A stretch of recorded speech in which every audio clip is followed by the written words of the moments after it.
မင်္ဂလာပါခုချိန်မှာတော့ကျွန်တော်အနေနဲ့စကားတွေကြွေးတယ်ဟောပတ်တီဖြစ်ပါတယ်ဘာလို့လဲစားဖြစ်ပါတယ်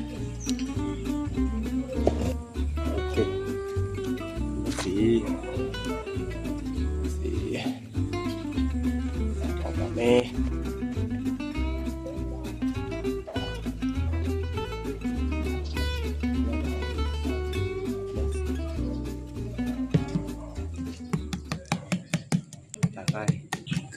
ချမ်းမြတော့ဆိုတော့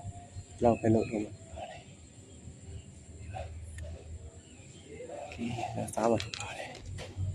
ဒီဆိုတော့စားပါဖြစ်ပါတယ်အိုးဒီကောင်းတယ်နော်ဒီကောင်းတယ်နော်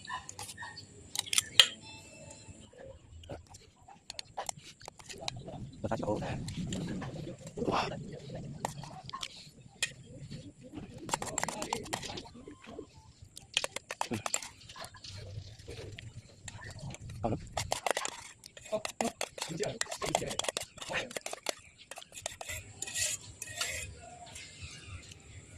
ဟိုနွားပါပြီအန်ကောင်းပါလေ